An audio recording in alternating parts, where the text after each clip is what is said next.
भाई जिन लोगों को लग रहा था कि मुंबई ने गुजरात टाइटन से हार्दिक पांड्या को चुरा कर बड़ा कमाल करके दिखाया, उनको अब मैं ये बताना चाहूंगा कि चेन्नई इससे भी बड़ा कमाल करने वाली है, क्योंकि चेन्नई डायरेक्टली अब मुंबई के कप्तान को उठाने वाली है।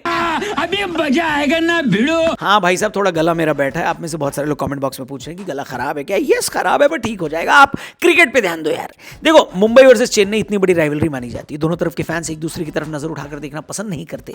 जो ब्रॉडकास्टर हैं वो इस मैच के लिए अलग से तैयारी करके रखते हैं। एक स्पेशल कमेंट्री टीम को ऑन ग्राउंड भेज दिया जाता है। अलग से पोस्टर और बैनर बनवाए जाते हैं। मैच को एल क्लासिको बोलकर बेचा जाता है। जिनको नहीं पता उनको बता दूं, एल क्लासिको एक स्पेनिश फ्रेज है जो वहां पर फुटबॉल क्लब एफसी बार्सिलोना और रियल मैड्रिड की राइवलरी के लिए बनाया गया था, क्योंकि ये सबसे ट्रेडिशनल और सबसे हिस्टोरिक और सबसे अल्टीमेट राइवलरी हुआ करती थी। यानी आईपीएल ने ये बात बता दी है कि अगर फुटबॉल में दो सबसे महान क्लब बार्सिलोना और रियल मैड्रिड हैं, तो हमारे यहाँ ये बात मुंबई और चेन्नई में लागू होती है। इसी वजह से दोनों टीमों ने जब 5-5 टाइटल जीते तो ये बहुत जरूरी था कि इस लड़ाई में आगे निकलने के लिए आप सामने वाले से एक ट्रॉफी और ज्यादा जीते। मुंबई ने इसके लिए बहुत सारे जतन कर डाले। फ्यूचर की टीम तैयार करने के नाम पर रोहित शर्मा को बाहर का रास्ता दिखाया गया। चेन्नई ने भी ऐसा करने की कोशिश करी, लेकिन धोनी का कोई विकल्प सामने मिला नहीं उनको। जडेजा पर दांव खेला गया, फ्लॉप साबित हुए। ऋतुराज गायकवाड़ को भी बैक किया गया, लेकिन आप देखो तो ऋतुराज गायकवाड़ के रहते भी कोई बहुत ज्यादा रिजल्ट चेन्नई को मिले नहीं।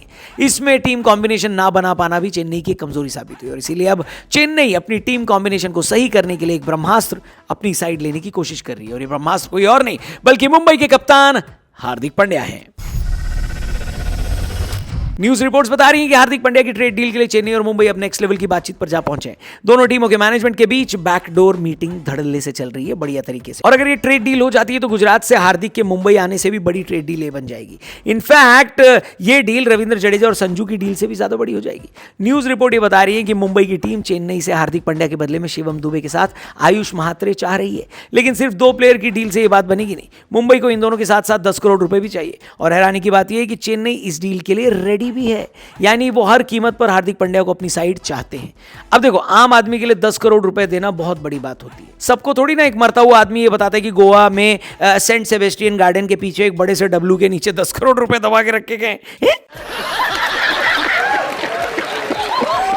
मतलब इन लोगों के पास पैसे ऑलरेडी होते हैं। दिक्कत यह है कि चेन्नई नहीं चाहती कि आयुष मात्रे उनकी टीम से कहीं जाए, इसलिए चेन्नई ने जो डील ऑफर करी है उसमें शिवम दुबे के साथ डिवाल्ड ब्रेविस और 10 करोड़ रुपए देने की बात कही जा रही है। अब कई लोग ये कह रहे हैं कि चेन्नई के लिए ये डील घाटे की है, क्योंकि आप अपने पर्स से 10 करोड़ रुपए देने के साथ 2 बहुत इंपॉर्टेंट प्लेयर्स भी दे रहे हो जो कि आपके कोर ग्रुप का हिस्सा है। लेकिन फिर कई लोगों का यह मानना है कि यह डील सही है, क्योंकि हार्दिक पांड्या इतनी सारी चीज आपके लिए लेकर आते हैं।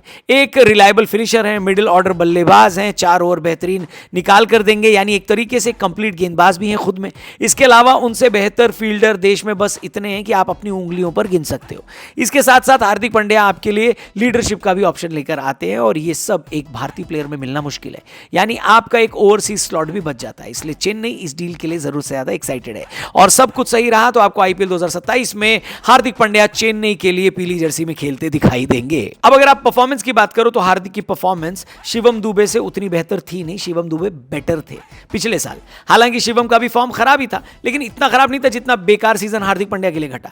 यानी अगर आप सिर्फ आईपीएल 2026 का परफॉर्मेंस देखोगे तो आपको लगेगा कि चेन्नई के लिए ये डील खराब है, क्योंकि शिवम दुबे हर स्टेज पर हार्दिक पांड्या से बेहतर परफॉर्म कर रहे थे। लेकिन शायद चेन्नई सुपर किंग्स ये जानती है कि हार्दिक का परफॉर्मेंस उनकी टीम के ड्रेसिंग रूम और उनकी कप्तानों की वजह से इफेक्ट हुआ था, और 2027 में अगर उनको बेहतर ड्रेसिंग रूम मिले तो वो अभी से अच्छा परफॉर्मेंस करके दे सकते हैं। पर्सनली अगर आप मुझसे पूछें तो मुझे लगता है कि इस डील में जो मुंबई चाह रही है, यानी शिवम दुबे के साथ आयुष मात्रे, और चेन्नई को इस डील के साथ आगे बढ़ जाना चाहिए, क्योंकि उनके लिए ये फायदे का सौदा है। चेन्नई के पास ऑलरेडी कई टॉप ऑर्डर बल्लेबाज है, जिसमें उर्विल पटेल शामिल है, संजू है, ऋतुराज गायकवाड़ है, और ऐसे में आयुष मात्रे आपके पास एक्स्ट्रा प्लेयर ही हैं।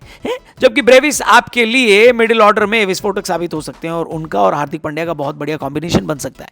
लेकिन मेरे कहने से थोड़ी ना कुछ होगा। फाइनल तो मुंबई और चेन्नई के टीम मैनेजमेंट को करना है। लेकिन बड़ी खबर यह है कि ये ट्रेड डील काफी पॉजिटिव सुनाई दे रही है, और ऐसा लग रहा है कि हो जाएगी। और अगर ऐसा हो गया तो पिछले कुछ टाइम से जो लोग कह रहे थे कि चेन्नई और मुंबई के मैच में इतना मजा नहीं आता, उनके घर पर ट्रक भर भर के मजा डिलीवर हो जाएगा। इमेजिन करो, मुंबई के पिछले साल का कप्तान अगले साल चेन्नई के लिए खेल रहा होगा। इसे कहते हैं एब्सोल्यूट सिनेमा। हार्दिक पांड्या अगर आपको आईपीएल 2027 में मुंबई के खिलाफ खेलते हुए ठुकरा के मेरा प्यार मेरा इंतकाम देखेगी वाला गाना गाते हुए दिख जाएं तो हैरान मत होइएगा।